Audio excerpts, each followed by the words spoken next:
Hello dears, welcome to class. ಈ ಒಂದು ಕ್ಲಾಸಲ್ಲಿ ನಾವು ಯಾವ ಕಾಲದಲ್ಲಿ ಯಾವ ಹೆಲ್ಪಿಂಗ್ ವರ್ಬ್ ನಾವು ಬಳಸ್ತೀವಿ ಅಂತಕ್ಕಂಥದ್ದನ್ನು ಡೀಟೇಲ್ ಆಗಿ ಡಿಸ್ಕಷನ್ ಮಾಡೋಣ. ನೋಡ್ರಿ, usage of helping verbs with respect to tenses ಅಂದ್ರೆ ಕಾಲಕ್ಕೆ ತಕ್ಕಂತೆ ಬಳಕೆಯಾಗುವ ಸಹಾಯಕ ಕ್ರಿಯಾಪದಗಳು ಹೆಲ್ಪಿಂಗ್ ವರ್ಬ್ಸ್. ಸೊ ಪ್ರೆಸೆಂಟ್ ಟೆನ್ಸಲ್ಲಿ ನಾವೇನಾದರೂ ಮಾತಾಡೋದಾದರೆ ಪ್ರೆಸೆಂಟ್ ಟೆನ್ಸಲ್ಲಿ ನಾವು do, does, am, is, are, have, has, have been, has been ಇವೆಲ್ಲವೂ ಪ್ರೆಸೆಂಟ್ ಟೆನ್ಸಲ್ಲಿ ಬಳಕೆಯಾಗುವ ಸಹಾಯಕ ಕ್ರಿಯಾಪದಗಳು ಹೆಲ್ಪಿಂಗ್ ವರ್ಬ್ಸ್ಗಳು. ಅಂಡರ್ಸ್ಟ್ಯಾಂಡಿಂಗ್ ಐತಲ್ಲ, ಇದನ್ನ ನೆನಪಿಟ್ಕೋರಿ. ಈ ವರ್ಬ್ಸ್ಗಳು ನೆನಪಿಟ್ಕೊ ಅಂದ್ರೆ ಪ್ರೆಸೆಂಟ್ ಟೆನ್ಸಲ್ಲಿ ನಾವು ಬಳಸುವ ಹೆಲ್ಪಿಂಗ್ ವರ್ಬ್ಸ್ಗಳು ಯಾವ್ಯಾವು ಅದ ಲಿಸ್ಟ್ ನಿಮಗೆ ನೆನಪಿರಬೇಕು. ಓಕೆನಾ? ಎಸ್. ನೆಕ್ಸ್ಟ್ ಪಾಸ್ಟ್ ಟೆನ್ಸಲ್ಲಿ ನೋಡ್ರಿ, ಪಾಸ್ಟ್ ಟೆನ್ಸಲ್ಲಿ ನಾವು did, was, were, had been ಇವೆಲ್ಲ ಹೆಲ್ಪಿಂಗ್ ವರ್ಬ್ಸ್ಗಳು ನಾವು ಪಾಸ್ಟ್ ಟೆನ್ಸಲ್ಲಿ ಯೂಸ್ ಮಾಡ್ತೀವಿ. ಸೊ ಇದು ಇಷ್ಟು ನಿಮಗೆ ಬಹಳಷ್ಟು ಗಮನದಲ್ಲಿ ಇರಬೇಕು. ಸೊ ಯಾಕಂತಂದ್ರೆ ನಾವು ಸ್ಪೋಕನ್ ಇಂಗ್ಲೀಷ್ ಕ್ಲಾಸಸ್ಗಳಲ್ಲಿ ವಾಕ್ಯಗಳನ್ನು ರಚನೆ ಮಾಡಬೇಕಾದ್ರೆ ಯಾವ ಒಂದು ಹೆಲ್ಪಿಂಗ್ ವರ್ಬನ್ನು ಯಾವ ಒಂದು ಕಾಲದಲ್ಲಿ ಬಳಕೆ ಮಾಡ್ತೀವಿ ಅಂತಕ್ಕಂಥದ್ದು ಭಾಳ ಇಂಪಾರ್ಟೆಂಟ್ ಆಗುತ್ತೆ. ಓಕೆನಾ? ಸೊ ಈ ಹೆಲ್ಪಿಂಗ್ ವರ್ಬ್ಸ್ಗಳು ಪಾಸ್ಟ್ ಟೆನ್ಸಲ್ಲಿ, ಇವೆಲ್ಲ ಹೆಲ್ಪಿಂಗ್ ವರ್ಬ್ಸ್ಗಳು ಪ್ರೆಸೆಂಟ್ ಟೆನ್ಸಲ್ಲಿ ಬಳಕೆ ಆಗುತ್ತೆ. ಹಾಗಾದರೆ ಫ್ಯೂಚರ್ ಟೆನ್ಸಲ್ಲಿ ಯಾವ ಹೆಲ್ಪಿಂಗ್ ವರ್ಬ್ಸ್ಗಳು ಬಳಕೆ ಆಗ್ತಾವೆ ಅಂದರೆ will, will be, will have bean.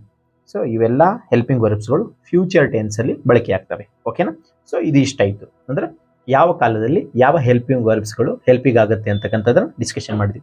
ಈಗ ಯಾವ ಹೆಲ್ಪಿಂಗ್ ವರ್ಬನ್ನು ನಾವು ಬಳಕೆ ಮಾಡಿಕೊಂಡಾಗ ಮೇನ್ ವರ್ಬ್ ಇರುತ್ತಲ್ಲ ಅದರ ಫಾರ್ಮ್, ಅದರ ರೂಪ ಯಾವ ರೀತಿಯಲ್ಲಿ ಬದಲಾವಣೆ ಆಗುತ್ತೆ, ಯಾವ ರೂಪದ ಕ್ರಿಯಾಪದವನ್ನು ಅದರ ಯಾವ ಫಾರ್ಮ್ ಯೂಸ್ ಮಾಡ್ತೀವಿ ಅಂತಕ್ಕಂಥದ್ದು, ಯಾವ ಕ್ರಿಯಾಪದದ ಮುಂದೆ ಯಾವ ಒಂದು ಹೆಲ್ಪಿಂಗ್ ವರ್ಬ್, ಯಾವ ಒಂದು ಮೇನ್ ವರ್ಬಿನ ಫಾರ್ಮ್ ಅನ್ನು ಯೂಸ್ ಮಾಡ್ತೀವಿ ಅಂತಕ್ಕಂಥದ್ದನ್ನು ಈಗ ಡಿಸ್ಕಷನ್ ಮಾಡೋಣ. ಓಕೆನಾ? S.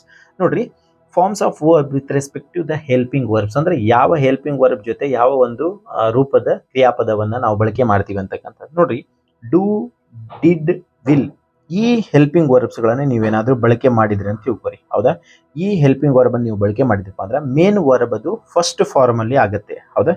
First form of the verb. First form of the verb example ನೋಡೋದಾದ್ರೆ ನೋಡ್ರಿ, first form of the verb go, read, write, ಹೌದಾ, ಡ್ಯಾನ್ಸ್ ಇವೆಲ್ಲ first form of the verb. Already discussion ಮಾಡಿದ್ದೀವಿ ನಾವು first form of the verbs ಇವು. So ನೀವೇನಾದರೂ ವಾಕ್ಯಗಳಲ್ಲಿ do, did, will ಅಂತ ಹೇಳಿ ಏನಾದರೂ ಬಳಕೆ ಮಾಡಿದ್ರಿ, ಈ ಹೆಲ್ಪಿಂಗ್ ವರ್ಬ್ಸ್ಗಳ ಬಳಕೆ ಮಾಡಿದ್ರಿ, ನಮಗೆ ಮೇನ್ ವರ್ಬ್ ಯಾವ ಫಾರ್ಮಲ್ಲಿ ಇರುತ್ತೆ? V1 ಫಾರ್ಮಲ್ಲಿ ಇರುತ್ತೆ. ಇದು ಭಾಳ ಇಂಪಾರ್ಟೆಂಟ್ ಕಾನ್ಸೆಪ್ಟ್. ಇದನ್ನು ನೀವು ಅಂಡರ್ಸ್ಟ್ಯಾಂಡಿಂಗ್ ಮಾಡ್ಕೋಬೇಕು. ಆಮೇಲೆ ನೀವೇನಾದರೂ am, is, are, was, were, will be, have been, has been, had been, will have been ಈ ರೀತಿಯಲ್ಲಿ ನೀವು ಹೆಲ್ಪಿಂಗ್ ವರ್ಬ್ಸ್ಗಳನ್ನು ಬಳಸಿದ್ರಿಪ್ಪ ಅಂತಂದ್ರೆ main verb V1 plus ING ಫಾರ್ಮಲ್ಲಿ ಇರುತ್ತೆ. ಇದು ಭಾಳ ಇಂಪಾರ್ಟೆಂಟ್ ಕಾನ್ಸೆಪ್ಟ್. ನೀವು ಅದನ್ನು ಅಂಡರ್ಸ್ಟ್ಯಾಂಡಿಂಗ್ ಮಾಡ್ಕೋಬೇಕು. ಅಂಡರ್ಸ್ಟ್ಯಾಂಡಿಂಗ್ ಆಯ್ತಲ್ಲ, ಇದು ಭಾಳ ಇಂಪಾರ್ಟೆಂಟ್ ಕಾನ್ಸೆಪ್ಟ್. ಇದನ್ನು ನೀವು ಅಂಡರ್ಸ್ಟ್ಯಾಂಡಿಂಗ್ ಮಾಡ್ಕೋಬೇಕು. ಏನು ನೀವು ಏನು ಆಮ್ ಹೆಲ್ಪಿಂಗ್ ವರ್ಬ್ ಯೂಸ್ ಮಾಡಿದ್ರು ನೀವು ವರ್ಬಿಗೆ ING ಹಾಕಬೇಕು. ಅಂದರೆ ರೀಡ್ ಇದ್ರೆ ರೀಡಿಂಗ್ ಅಂತ ಹೇಳಿ ತಗೋಬೇಕು. ಹೌದಾ? ನೀವು ಈಸ್ ಹೆಲ್ಪಿಂಗ್ ವರ್ಬ್ ಯೂಸ್ ಮಾಡಿದರೆ ರೀಡಿಂಗ್ ಆಗತ್ತೆ, ಅಂದರೆ ING ಆಗತ್ತೆ. ING ವರ್ಬಿಗೆ ING ಸೇರಿಸ್ತೀವಿ. ಆರ್ ಯೂಸ್ ಮಾಡಿದ್ರು ವರ್ಬಿಗೆ ING ಸೇರಿಸಬೇಕು. ವಾಸ್ ಯೂಸ್ ಮಾಡಿದ್ರು ವರ್ಬಿಗೆ ING ಸೇರಿಸಬೇಕು. ವೇರ್ ಯೂಸ್ ಮಾಡಿದ್ರು ವರ್ಬಿಗೆ ING ಸೇರಿಸಬೇಕು. ವಿಲ್ ಬಿ ಯೂಸ್ ಮಾಡಿದ್ರು ನೀವು ING ಸೇರಿಸಬೇಕು. ಹ್ಯಾವ್ ಬೀನ್ ಅಂದ್ರು ನೀವು ING ಸೇರಿಸಬೇಕು. ಹ್ಯಾಸ್ ಬೀನ್ ಅಂದ್ರು ING ಸೇರಿಸಬೇಕು. ಹ್ಯಾಡ್ ಬೀನ್ ಅಂದ್ರು ING ಸೇರಿಸಬೇಕು. ವಿಲ್ ಹ್ಯಾವ್ ಬೀನ್ ಅಂದ್ರು ING ಸೇರಿಸಬೇಕು ವರ್ಬಿಗೆ. ಇದು ಭಾಳ ಇಂಪಾರ್ಟೆಂಟ್ ಕಾನ್ಸೆಪ್ಟ್. ಅಂಡರ್ಸ್ಟ್ಯಾಂಡಿಂಗ್ ಆಯಿತು?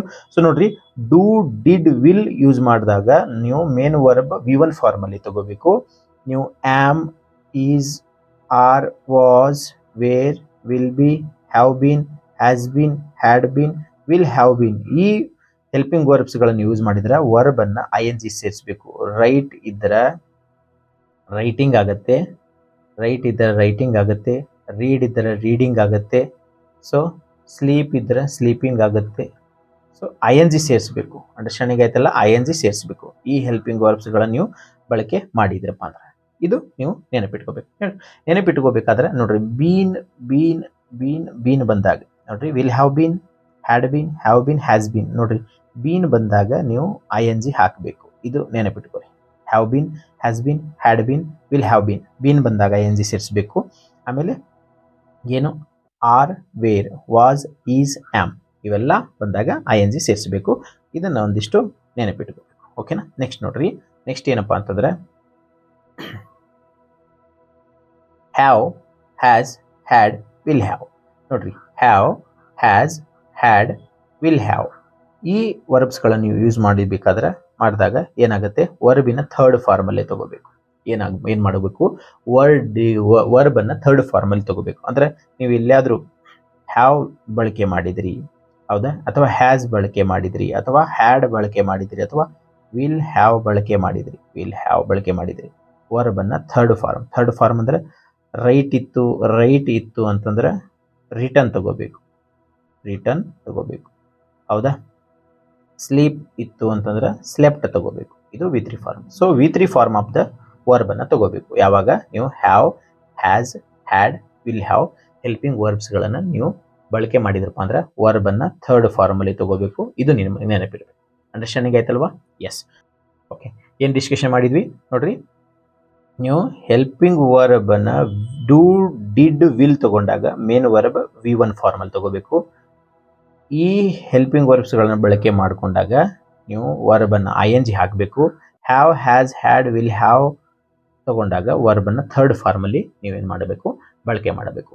ಇದು ಭಾಳ ಇಂಪಾರ್ಟೆಂಟ್ ಕಾನ್ಸೆಪ್ಟ್. ಅಂಡರ್ಸ್ಟ್ಯಾಂಡಿಂಗ್ ಆಯ್ತಲ್ವಾ? ಎಸ್.